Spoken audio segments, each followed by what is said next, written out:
কতগুলো জাহেল বলছে আল্লাহ নাকি চাঁদাবাজ, আল্লাহ চাঁদা তুলে, যাকাত নাকি চাঁদা। এই ধরনের হেকারত করলে, যেগুলো জরুরিয়তে দিন কোরআন এবং সুন্নাহর অকাট্য দলিল দ্বারা যেগুলা প্রমাণিত, এগুলাকে হেকারত করলে ঈমান থাকবে না, এরা কাফের হয়ে যায়। আখরি জামানা বড় ফিতনার জামানা চলছে। নবীজি বলেছেন ইউসবিহুর রাজুলু মুমিনা ওয়া ইউমসি কাফিরা। সকালবেলায় ঘুম থেকে উঠলো ইমানদার থাকলেও বিকালবেলা কাফের হয়ে যাবে, অথবা ইউমসি মুমিনা, বিকালে মুমিন থাকলেও পরের দিন ইউসবিহু কাফেরা, ঘুম থেকে উঠবে কাফের হয়ে। বড় আওয়াজে বলুন না নাউজুবিল্লাহ। সেই জামানা, সে কালটা আসছে কিনা এখন? এমন এমন কথা ডেলিভারি দিচ্ছে নবীজির শানে বেয়াদবিমূলক, এদের কোনো অ্যাকশন নাই। ওই নাস্তিকরা কিছু বললে অ্যাকশন, বিধর্মীরা কিছু বললে অ্যাকশন, বাউল ফাউল কিছু বললে অ্যাকশন। ফাঁসির জন্য সবাই চায়, আমরাও চাই। আল্লাহ শানে বেয়াদবি করলে ফাঁসি হোক, এটাও আমাদের দাবি। কথা বলুন ঠিক কিনা? কিন্তু আল্লাহর শানে যে মুসলমান দাবিদার, আল্লাহর এই ইসলামে ব্যানার নিয়ে নেতা আসে, যে আল্লাহ উঠে পড়ে লেগেছে বলেছে, আল্লাহ সিদ্ধান্ত নিয়ে ফেলেছে বলেছে, এই ধরনের কথা, এটাও কি আউল বাউল ফাউল থেকে কি কম? একটু জোরে বলেন না। এগুলো ঈমান বিধ্বংসী। এই ধরনের কথা যারা মানবে, টুপি থাকবে ঠিক, কলবে ঈমান থাকবে না। আমাদের নবীজির আদর্শের মধ্যে শান্তি আর শান্তি, কোনো মারামারি, কাউকে আঘাত করা, শুধু হাতে নয় মুখেও আঘাত করার এই অনুমতি আমাদের নবীর আদর্শের মধ্যে নাই। কথা বলুন ঠিক কিনা? নবীজির আদর্শ দেখে দেখে বিধর্মীরা দলে দলে মুসলিম হয়েছিলেন। নবীজির আদর্শের সামনে বিধর্মী ইহুদি বলেন, নাসারা বলেন, মুশরিক বলেন, কাফের বলেন, যত বিধর্মী ছিল, এরা আমাদের নবীজির আদর্শের সামনে মাথা ঝুঁকায় দিয়েছিল। উচ্চ আওয়াজ বলুন সুবহানাল্লাহ। এখন মুসলমান নামদারিরা এমন আদর্শ দেখায়, যেই আদর্শের সাথে আমাদের নবীর আদর্শের কোনো মিল, সম্পূর্ণ বিপরীত। এখন তো ঘরে ঢুকে জবাই করে দিচ্ছি, দোকানে ব্যবসা করতে চাঁদা না দিলে ছুরি ঢুকাই দিচ্ছে, গুলি করে দিচ্ছে। চলে না? মানুষের জান মাল ঈমান আবরুর কোনো ধরনের হেফাজত আছে? কোনো ধরনের সংরক্ষণের কোনো কিছু আছে কি? কোনো নিরাপত্তা নাই। হ্যাঁ, একটাই আদর্শের নিরাপত্তা, এই দুনিয়া তো আছে, থাকবে, কবরও নিরাপদে থাকবে, কিয়ামতের ময়দানও নিরাপদে থাকবে। নিরাপদে স্থায়ীভাবে জান্নাতে ঢুকতে পারবে কে? যার মাঝে আমাদের নবীর আদর্শ থাকবে।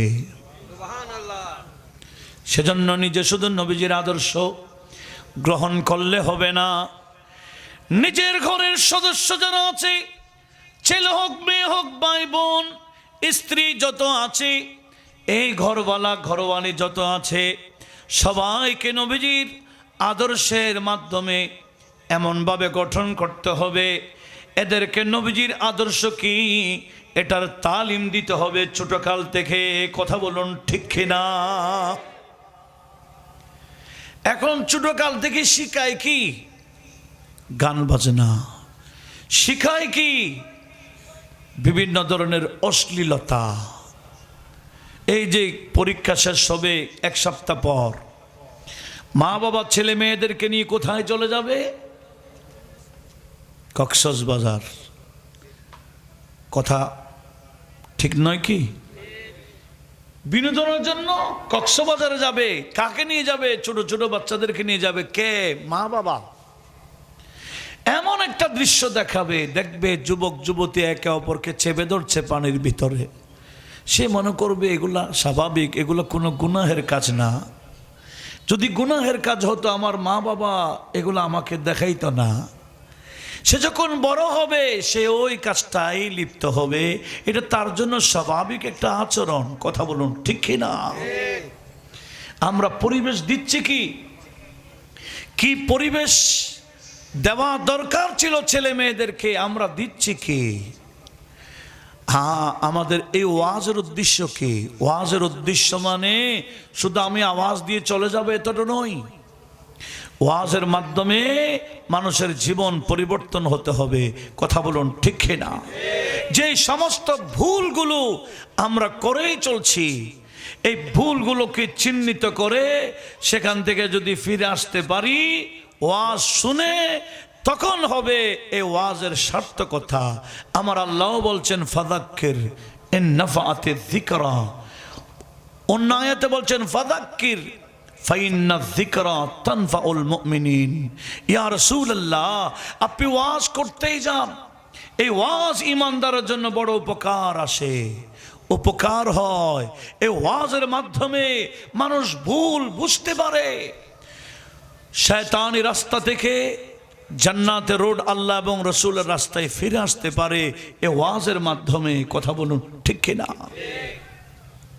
সেজন্য ওয়াজকে গুরুত্ব দিতে হবে।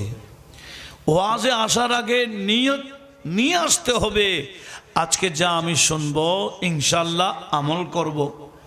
এই নিয়তে যদি আসা যায়, আমল করার তৌফিক দিবেন কে? আর একটু জোরে বলেন কে?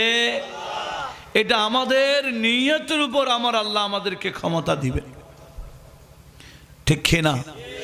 এখন তো আমরা ওয়াজের মধ্যে যাই না যে আজকে কি শুনবো, একটু আমল করতে পারি কিনা দেখব। এই নিয়তে কয়জনে যায়? আমার মনে হয় না শতকরা 10 জন যায় কিনা। কিন্তু ওয়াজে আসার আগে নিয়তটা করা দরকার ছিল প্রত্যেকটা শ্রোতা মণ্ডলীকে।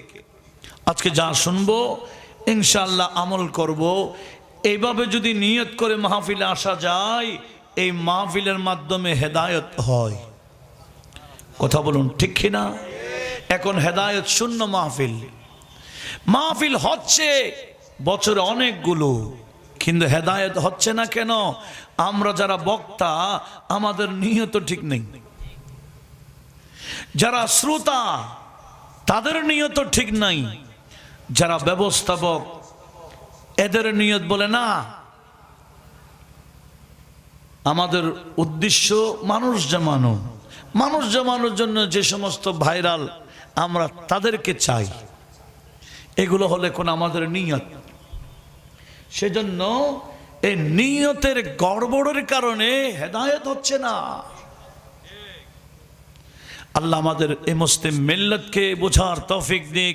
একটু বড় আওয়াজে বলুন না আমিন। কি বলতে চাচ্ছিলাম, মনোযোগ কামনা করছি। তাহলে হুট করে কি আদর্শ নবীজির আদর্শ কি বাস্তবায়ন করা যাবে? হুট করে করা যাবে না। নবীজির আদর্শ যদি আমরা সমাজে বাস্তবায়ন করতে চাই, সমাজের প্রত্যেকটা মুসলমানের উচিত আপন আপন ঘরে বাচ্চা যারা আছে, সদস্য যারা আছে, এদের মধ্যে নবীজির সুন্নাহ এবং শরীয়ত আদর্শকে বাস্তবায়ন করা। কোনটা নবীজির সুন্নাহ, কোনটা নবীজির সুন্নাহ বিরোধী, এই বিষয়গুলো বাচ্চাদেরকে তালিম দেওয়া। ছোট কাল থেকে যদি তালিমটা দেওয়া যায়, প্রশিক্ষণটা দেওয়া যায়, বড় হয়ে গেলে এরা কখনো নবীজির আদর্শের বিপরীত চলবে না, কখনো নবীজির সুন্নতের খেলাফ চলবে না। কথা বলুন ঠিক কিনা? আমি কি বলছিলাম, ছোট কাল থেকে আমরা পরিবেশ কোনটা দিচ্ছি? এখনকার ছেলে মেয়েদেরকে যদি বলেন নায়িকার নাম বলেন চিনে ফেলবে, গায়কের নাম বললে চিনে ফেলবে। নায়িকার নাম মুখস্থ, খেলোয়াড়ের নাম মুখস্থ। এরা এগুলাই পরিবেশ আমাদেরকে দেওয়া হচ্ছে ছোট কাল থেকে। কিন্তু সাহাবায়ে কেরামের নাম মুখস্থ করা, মজহাবের ইমামদের নাম মুখস্থ করা, বড় বড় আল্লাহর ওলিদের নাম মুখস্থ করা, নবীজির সন্তান কয়জন ছিলেন, ছেলে কয়জন ছিলেন, মেয়ে কয়জন ছিলেন, এই নামগুলোকে আমরা নিজেরাও চর্চা করি না, বাচ্চাদেরকেও এগুলা শেখাই না। অনেক মা বোনরা বলতে পারবে না, নবীজির স্ত্রীদের নাম যদি জিজ্ঞেস করা হয় এরাও পারবে না। কথা বলুন ঠিক কিনা? নয়, নবীজির মেয়ে কয়জন ছিল ওনাদের নাম কি বললে অনেক মেয়েরা, অনেক মা বোনরাও পারবে না। কিন্তু নায়িকার নাম ঠিকই মুখস্থ, দেশীয় নায়িকা না, ইন্ডিয়ান নায়িকা, বিভিন্ন দেশীয় নায়ক নায়িকাদের নাম মুখস্থ। এগুলা আমাদের ছোটকাল থেকে সিরিয়াল দিচ্ছি, ধারাবাহিক দিচ্ছি। কোনগুলো? ওই যে পার্শ্ববর্তী হিন্দুদের সে নাটকগুলো আমরা তাদের সামনে দিচ্ছি। এরা ওই কুসংস্কারের মধ্যে বড় হচ্ছে, হিন্দুদের চরিত্রে শিখে শিখে বড় হচ্ছে। এই চরিত্রগুলা তাদের নিজেদের ভিতরেই এরা চর্চা করে। কথা বলুন ঠিক না? তো আজকে এই বিষয়টা আমাকে দেওয়া হয়েছে, এটা কতটুকু গ্রহণযোগ্য হচ্ছে আমি জানি না। আমি চেষ্টা চালাবো ইনশাল্লাহ এই বিষয়ে আলোচনা করার। সম্মানিত উপস্থিতি, আমি কি বলতে চেয়েছিলাম একটু লক্ষ্য করি। নবীজির আদর্শ শিখাইতে হবে কখন থেকে বললাম? ছোট থেকে। এখন ইয়ং যখন হয়েছে, যুবক যখন হয়েছে, চা যখন দেয় খায় কোন হাতে? এরা মনে করে বাম হাতে খাওয়াই স্টাইল। কথা বলুন ঠিক না? কোন হাতে খায়? স্ট্যান্ডার্ড যেগুলো রেস্টুরেন্ট আছে, রেস্তোরাঁ, হ্যাঁ সেগুলোতে আপনি গেলে দেখবেন আধুনিক আধুনিক যত আছে সেগুলোতে দেখবেন যুবক যুবতী খাচ্ছে কোন হাতে? বাম হাতে। অথচ বাম হাতে খায় কে? আর একটু জোরে বলুন, শয়তান। নবীজি কি শিখালেন? আমার নবীজি বললেন তায়াম্মানু ফি কুল্লি শাই, তায়াম্মানু ফি কুল্লি শাই, প্রত্যেকটা জিনিসের মধ্যে তোমরা ডান দেখো। হাত্তা ফিত্তানাউলে ওয়াত্তারাজ্জুলে, এমনকি জুতা পায়ে দেওয়ার সময় ডান কোনটা সেটা দেখো, মাথা আছড়াইবার সময় ডান দিক কোনটা সেটা দেখো। উচ্চ আওয়াজে বলুন সুবহানাল্লাহ। ছোটকাল থেকে বাচ্চাদেরকে ডান শিখাইতে হবে। জুতা পরিধান করার সময় বলতে হবে বাবা আগে ডান পা দাও, হাত দেওয়ার সময় পরিধান, কাপড় পরিধান সময় ডান কোনটা দিবান। এইভাবে প্রত্যেকটা কিছু কিছু দিতে গেলে বাম হাত বাড়াইলে দিবেন না, ডান হাত বাড়াবার জন্য প্রশিক্ষণ দেন। ছোট কাল থেকে যখন ডান শুরু হয়ে যাবে ওই ছেলে বড় হয়ে আর বাম চলাবে না। কথা বলুন ঠিক কিনা? বুখারী শরীফ একটা হাদিস বারবার আসছে। একদিন আমাদের নবীজির কাছে কিছু দুধ আসছে, দুধ। নবীজি দুধ পান করলেন, একটা পেয়ালা দুধ। নবীজি এক পেয়ালা দুধ দিয়ে নিজেও খেত পান করতেন, যারা উপস্থিত থাকতেন সবাইকে পান করাইতে পারতেন। অল্প অল্প না, একেবারে মন ভরে পান করে আরেকজনকে দিত। পেট ভরে ভরে পান করত, কিন্তু পেয়ালার দুধ শেষ হইতো না। একটু জোরে বলুন। এটা নবীজির আদনা একটা মুজিজা, ছোট্ট একটা মুজিজা। একটু লক্ষ্য করি, আমার নবীজি একদিন দুধ পান করলেন, নিচে আগে পান করলেন। পান করার পরে নবীজি কি বামে দিবেন না ডানে দিবেন? একটু জোরে বলেন সবাই। নবী দুধ পান করে কি ডানে দিবেন না বামে দিবেন? আজকে বামে বসে আছে সিদ্দিক আকবর, ডানে দেখলেন একটা বাচ্চা বসে আছে।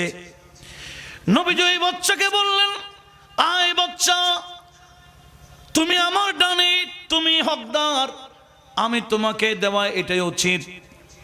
তবে বামে সিদ্দিক আকবর বসা আছে, তুমি যদি অনুমতি দাও এই মুরব্বীকে আগে দিব, মুরব্বীকে আগে দিব, তবে তোমার অনুমতি লাগবে, কারণ তুমি আমার ডানে, আমি সব সময় ডানে দিয়ে থাকি। জোরে বলুন সুবহানাল্লাহ। ওই বাচ্চার বড় চালাক ছিল, বলি ইয়া রাসূলুল্লাহ, এটা আপনি পান করেছেন সাধারণ দুধ না, আপনি পান করে এটা বরকতময় করে দিয়েছেন। এই বরকত আমি কারো ব্যাপারে ছাড়তে রাজি না, আগে আমাকে দেন। এটা আপনি পান করে বরকত করে ফেললেন, এই বরকত আমি ছাড় দিব না, আগে আমাকে দেন। তো নবীজি ওনাকে দিয়ে দিলেন, ডানেই দিলেন। একটা হাদিসে দুইটা শিক্ষা, এক নম্বর ডানের শিক্ষা দিলেন, দ্বিতীয় নম্বর মুরব্বীকে শ্রদ্ধা করার শিক্ষাও দিয়েছেন। আমাদের সমাজের মধ্যে আমরা ছোটকাল থেকে দেখেছি, খাবার পরিবেশন হলে খাবার শুরু করতেন না, কোনো মুরব্বী আছে কিনা আগে দেখতেন, ঠিক কিনা? ওই মুরব্বীকে বলতেন, মুরব্বী আগে বিসমিল্লাহ পড়ুন। ওই মুরব্বী শুরু করলে বাকিরা শুরু করতেন। এখন তো মুরব্বী শুরু করার আগে ইয়াং ভাইয়েরা অর্ধেক শেষ। এটা অবাস্তব না বাস্তব? এটা পরিবেশ কি সুন্দর না অসুন্দর? এটা নবীজির আদর্শ না। আমার নবীজির আদর্শের মধ্যে মুরব্বীদেরকে শ্রদ্ধা করার বিষয় আছে।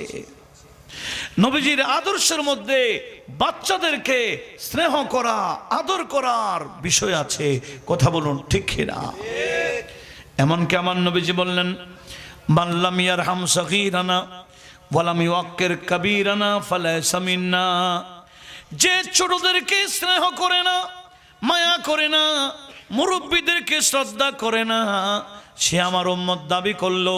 ফালাইসা মিন্না মানি এগুলো আমি নবীর আদর্শের মধ্যে নাই, আমি নবীর আদর্শের মধ্যে এগুলো নাই। আমি নবীর আদর্শ হলো মুরব্বীকে শ্রদ্ধা করা। উচ্চ আওয়াজে বলুন সুবহানাল্লাহ। এক সময় সমাজে মুরব্বীদেরকে মানামানি ছিল কিনা? যতদিন মানামানি ছিল ততদিন শান্তি ছিল। এখন মানামানি নাই, শুধু মারামারি চলে। বুঝেন মনে হয়?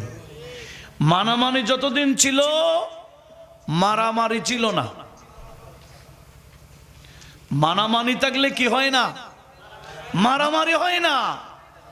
যেখানে মানামানি নাই সেখানেই মারামারি। মারামারি আমাদের নবীর আদর্শ নয়। নবীজির আদর্শ হচ্ছেন মানামানি। মুরব্বীদেরকে মানতে হবে, এটাই হলো আমাদের নবীজির আদর্শ। একটু বড় আওয়াজে বলুন মারহাবা। এমন কি এটা অনেক লম্বা হাদিস। খায়বরের মধ্যে 3 ভাই গিয়েছিলেন, এক ভাইকে মেরে ফেলেছেন ইহুদিরা। তখন ওই 2 ভাই নবীজির কাছে বিচারের জন্য আসছে। তো 2 ভাইয়ের মধ্যে একজন ছোট, আরেকজন বড়। ছোট ভাই নবীর সামনে কথা বলতে আসছেন বড় ভাইয়ের সামনে। নবীজি বলছেন, তোমাদের মধ্যে বড় কে? বলে ইনি।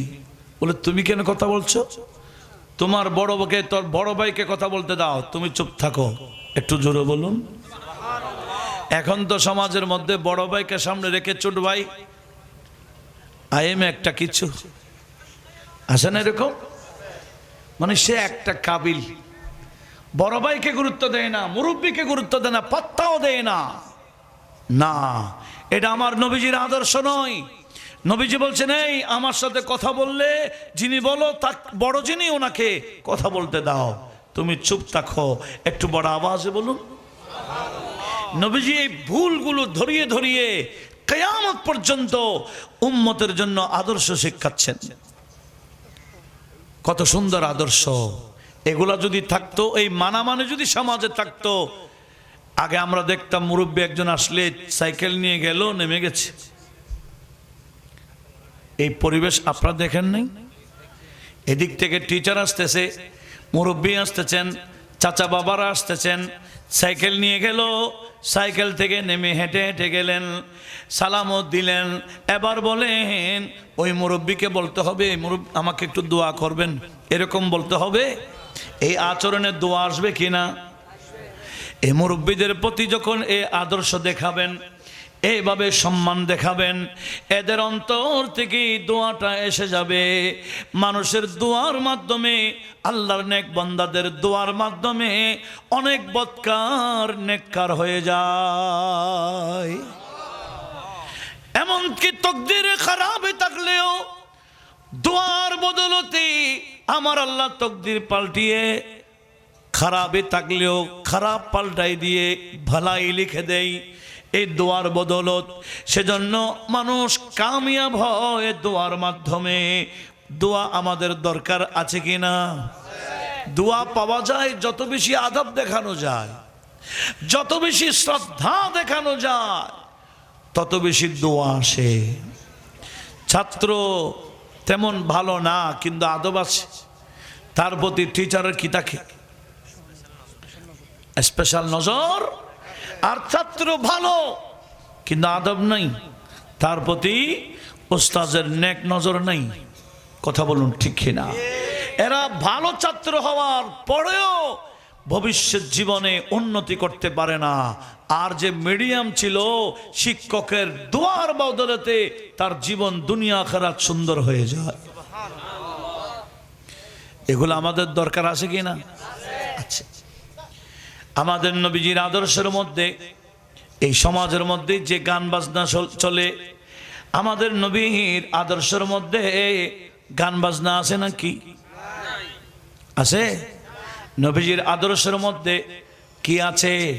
নবীকে সামনে রেখে নবীর শানের ব্যবস্থা করা, নাত খানের ব্যবস্থা করা, নাতে রাসূলের আসর করা। এটা আমার নবীজির সামনেই করতেন সাহাবারা। একটু বড় আওয়াজে বলবেন না সুবহানাল্লাহ? সাহাবীদের মধ্যে 34 জন সাহাবী ছিলেন যারা আমাদের নবীর শানে নাত শরীফ লিখতেন। কয়জন? আর যারা নবীর শানে নাত পড়তেন, এই নাত শরীফ পড়া, নাত শরীফের আসর, এটা অনেক বড় গুরুত্বপূর্ণ আসর, অনেক বড় ইবাদতের আসর। এমনকি আমার নবীজি তাদের জন্য মিম্বর বানিয়ে দিয়েছেন, ওই মিম্বরে উঠে তারা নবীর শান গাইতেন।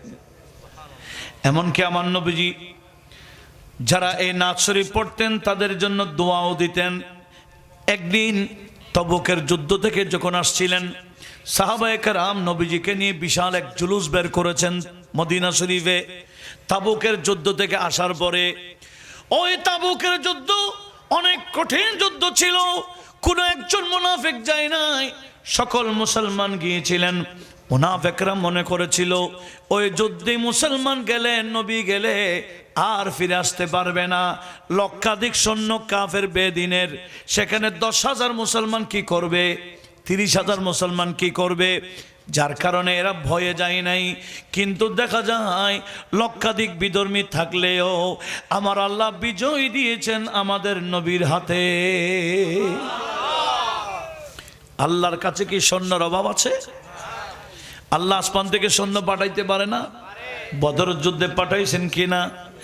হুনাইনের যুদ্ধেও পাঠিয়েছেন, বিভিন্ন যুদ্ধে পাঠিয়েছেন। বিজয়ের মিছিল নিয়ে যখন মদিনা শরীফে আসছিলেন, মদিনাবাসী খুশি হয়ে নবীর আগমনে বিশাল এক জুলুস বের করেছিলেন। জুলুসের পরে মসজিদে নববীর মধ্যে আমার নবীজি মিম্বরে গেলেন, একটু শুকরানা মাহফিল করবেন। মাহফিলের আগে নবীজির চাচা হযরতে আব্বাস রাদিয়াল্লাহু তাআলা আনহু বললেন, ইয়া রাসূলুল্লাহ ইন্নী উরিদু আন আমদাহাকা। ইয়া রাসূলুল্লাহ, আপনি তো ওয়াজ শুরু করবেন, ওয়াজের আগে আমি আপনার সামনে যে নাত লিখেছি আমি চাই সবার সামনে একটু তেলাওয়াত করি। তো নবীজি বলছেন, কুল, চাচা বলুন দেখি কি লিখছেন। আমি দোয়া করে দিচ্ছি, লা ইউফাদ্দিদুল্লাহ লা ইউফদিদুল্লাহ ফাক। আল্লাহ আপনার মুখ ঠিক রাখুক, আপনার দাঁত ফেলে না দিক। মুরব্বী হলে দাঁত থাকে না, পড়ে যায়। নবীজির চাচার জন্য দোয়া করছেন, দাঁত যাতে থেকে যায়, উচ্চারণ যাতে শুদ্ধ হয়। একটু জোরে বলবেন না? আরে নয়, আরেকজন সাহাবী যিনি শায়েরে মুখতারামি ছিলেন। শায়েরে মুখতারামি মানে যিনি জাহেলের যুগে পেয়েছেন, আবার ইসলামী যুগে পেয়েছিলেন। এইরকম একজন শায়ের কবি ছিল আরবের, যার নাম নাবেগা। উনি তখনও 120 বছর বয়স ছিল। আমার নবীজির শানে যখন কসিদা লেখে, নাত লেখে আসছিল, নবীজির সামনে যখন তেলাওয়াত করেছিলেন, নবীজি সেখানে দোয়া করেছিলেন, লা ইউফাদ্দিদুল্লাহ ফাক। আয় নাবেগা, যাও তোমার বয়স 120 বছর হলেও দাঁত যাতে আল্লাহ না ফেলে আমি দোয়া করে দিলাম। উনি 230 বছর হায়াত পেয়েছেন, দাঁত একবার পড়লেও এটা আবার উঠে যেত। কোন মুরব্বী দাঁত পড়ে গেলে আর উঠতো না, ওঠে না। কিন্তু ওই না বেকার দাঁত একবার পড়েছে আবার উঠেছে, একবার পড়েছে আবার উঠেছে। কেন? নবীজি ওনার জন্য দোয়া করেছেন। কেন? উনি শায়েরে রাসূল ছিলেন। একটু বড় আওয়াজে বলুন। ওই চাচাকেও নবীজি দোয়া দিলেন। এভাবে যত যারা নবীজি শান গায় এদের জন্য নবীজি দোয়া করে। এই আমরা যারা আহলে সুন্নাহ ওয়াল জামাতের ওলামা ওয়াইজ ওলামা আছেন, ওনারা সব সময় নবীজির শানটাকে তুলে ধরে। কথা বলুন ঠিক কিনা? আমরা কোরআন সুন্নাহকে স্টাডি করি নবীজির শানের পক্ষে, আবার কিছু বান্দা স্টাডি করে কিভাবে নবীর শানে বিয়াদবি করা যায়, এগুলো নিয়ে স্টাডি করে। তাদের স্টাডি হলো নবীর শানে কি করা যায়, কিভাবে বিয়াদবি করা যায়, কোন আয়াত দিয়ে বিয়াদবি করা যাবে, কোন হাদিস বললে বিয়াদবি করা যাবে, সেগুলো নিয়ে স্টাডি। আর আমাদের স্টাডি নবীজির শানের জন্য। আলা হযরত বলেন, আমি তো গোটা জীবনে স্টাডিতে কাটাই দিছি, যার কারণে কবরে যাব এই ভয় আমার নাই। কেন? মুনকার নাকির কবরে আসলেও আমি আশাবাদী, আমি আহমদ রেজাকে ওই মুনকার নাকির সম্মান করবে। কেন? আমি গোটা জীবন নবীর জন্য ওয়াকফ করে দিয়েছি। গোটা জীবন নবীর জন্য কোরবান করে দেওয়ার কারণে মুনকার নাকিরও আমি আহমদ রেজাকে কি করবেন? সম্মান করবেন কবরের ভিতরে। একটু জোরে বলবেন না? উনি এটা কাব্য আকারে বলেছেন। নকিরান করতে হ্যাঁ তাজিম মেরি, नकीरन करते हैं ताज़ीम मेरी, फिदा हो के तुझी पर ये इज्जत मिली है, फिदा हो के तुझी पर ये इज्जत मिली है। नकीरन करते हैं ताज़ीम मेरी, नकीरन करते हैं ताज़ीम मेरी, फिदा हो कि तुझी पर ये इज्जत मिली है, फिदा हो कि तुझी पर ये इज्जत मिली है। सलातुनिया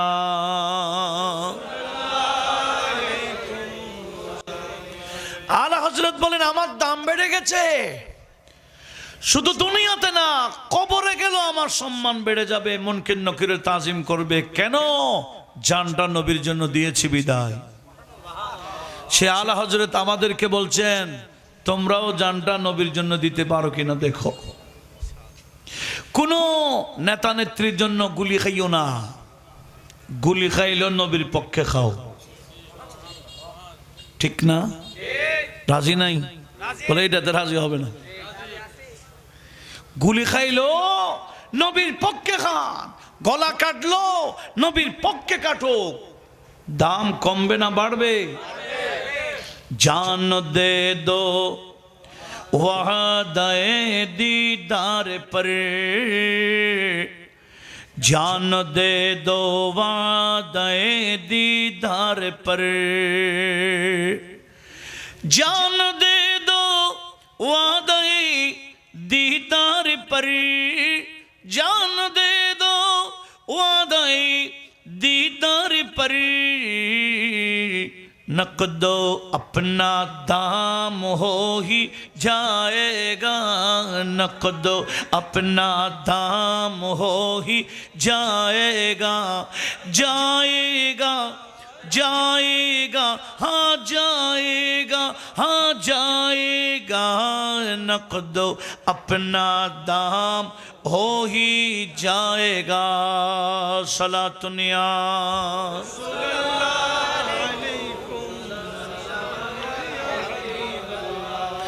अरे बेनिशानों का निशान मिटता नहीं, बेनिशानों का निशान मिटता नहीं, बेनिशानों का निशान मिटता नहीं, बेनिशानों का निशान मिटता नहीं। अरे मिटते मिटते नाम हो ही जाएगा, मिटते मिटते नाम हो ही जाएगा, जाएगा हाँ जाएगा, मिटते मिटते नाम हो ही जाएगा। सलातुनिया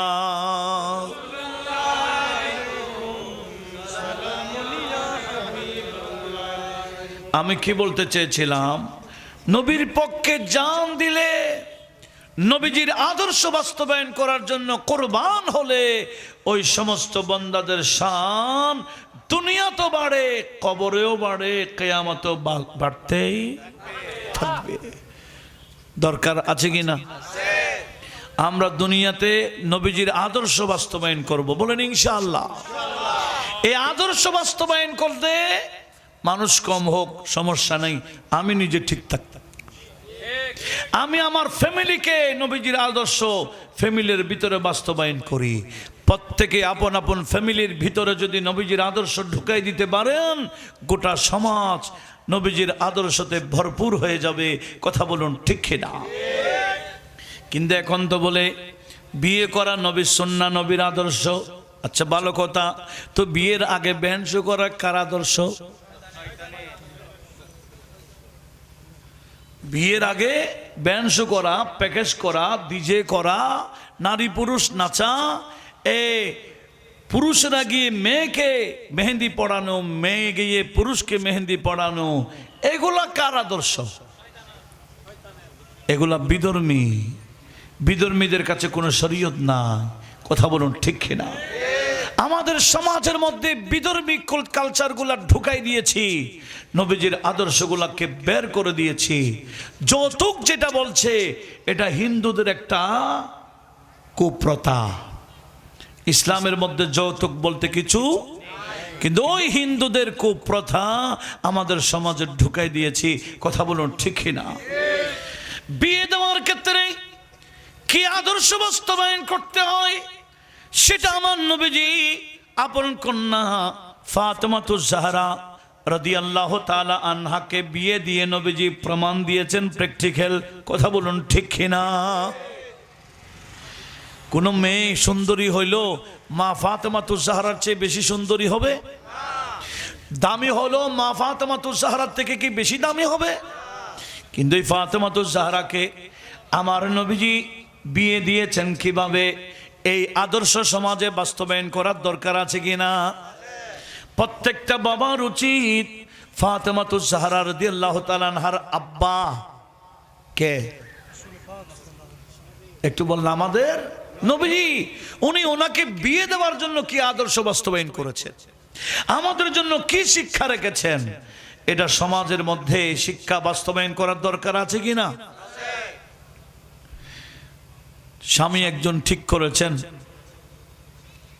অনেক প্রস্তাব আসছিল, কিন্তু মাওলা আলী শেরে খোদা যখন প্রস্তাব দিয়েছেন আমার নবীজি খুশি হয়ে গেছেন। বলেন, এ আলী, ইন্নাল্লাহ আমারানি আন উযাওযিজা ফাতিমাতা বিক, আমি নবীকে আল্লাহ হুকুম দিয়েছেন ফাতেমাকে যাতে তুমি আলীর সাথে বিয়ে দিই। দেখেন তো নবীজি হযরত আলী রাদিয়াল্লাহু তাআলা আনহুকে বিয়ে দিচ্ছেন ফাতেমা, দুজনের মধ্যখানে বিয়ে দিবেন, বিয়ের খরচ কি? হযরত আলীকে বলে, আলী ফাতেমাকে বিয়ে দিলে তো মাহার দিতে হবে, কি দিবে দাও? হাদিসে হাসিত তার কয়েকটা কিতাবে রয়েছে, তিরমিজি শরীফ, আবু দাউদ শরীফ, নাসাই শরীফও রয়েছে। কি? আমার নবীজি বললেন, ইয়া আলী আতি হাসাইয়া, কত দিতে হবে এটা বলেন নাই। আমরা তো বলি না 30 লাখ লাগবে, 25 লাখ লাগবে, 20-এর কমে হবে না। এটা কি নবীর আদর্শ? একটু জোরে বলেন। এটার নাম জুলুম। এই জুলুম প্রথা সমাজের মধ্যে সমাজপতিরা বসে এই জুলুমটা প্রতিষ্ঠা করছে কিনা বলেন।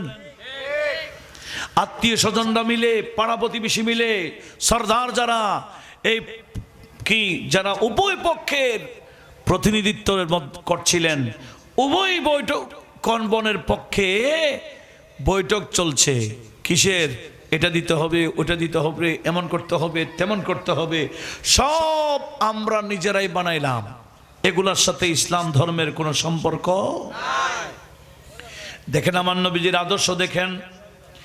নবীজি হযরত আলীকে বললেন, আলী আতিহা শাইয়া, ফাতেমাকে কিছু দাও, মাহার তো কিছু দিতে হবে।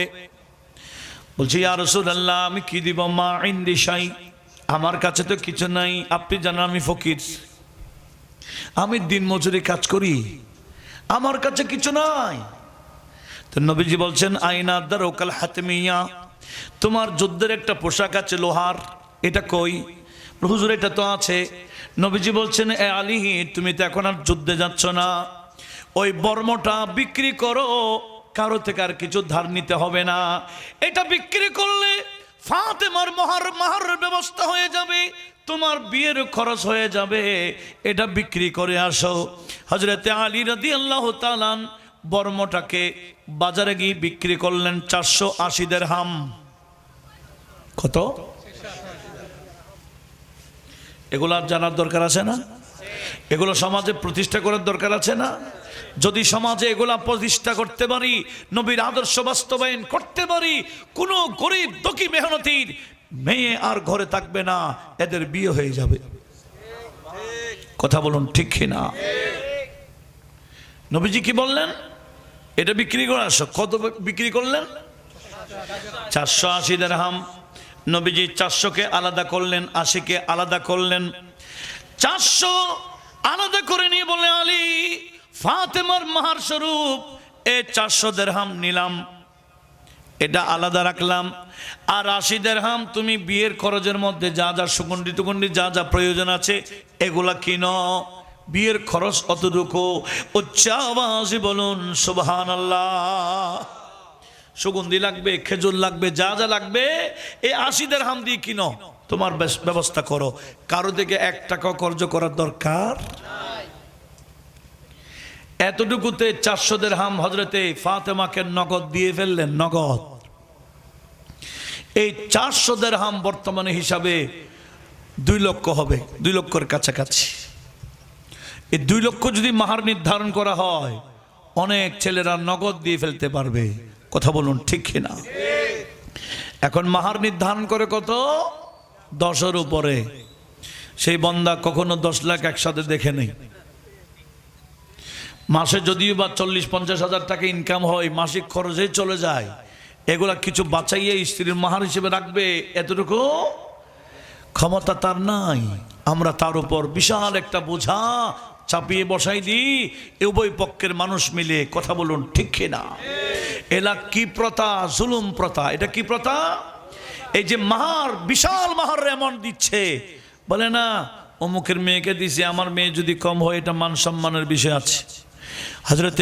হযরতে মাওলা ফারুক আজম রাদিয়াল্লাহু তাআলা আনহু উনি খুতবার মধ্যে বলেছিলেন, দুনিয়ার মানুষ মাহার বেশি হওয়া যদি সম্মানের বিষয় হতো, তাহলে নবীজির স্ত্রীগণের মাহার বেশি হইতো, নবীর কন্যার মাহার বেশি হইতো।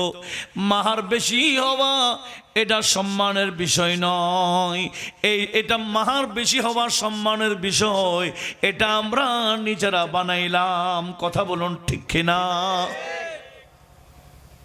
যেগুলো আমরা বানাইলাম, আমরা চাইলে এগুলাকে মুছে দিতে পারি সমাজ থেকে। কথা বলুন ঠিক কিনা? যে কঠিন বিয়ে করে রেখেছি, বিয়ে করাকে সহজ কঠিন করে রাখলাম, জেনা ব্যভিচার করাকে সহজ করে দিচ্ছি। কথা বলুন ঠিক কিনা? আসলে আমি কি বলতে চেয়েছিলাম, হযরতে মাওলা আলী শেরে খোদা ফাতেমাতুজ জাহরাকে ঘরে নিয়ে আসলেন আগদ পড়াইয়া।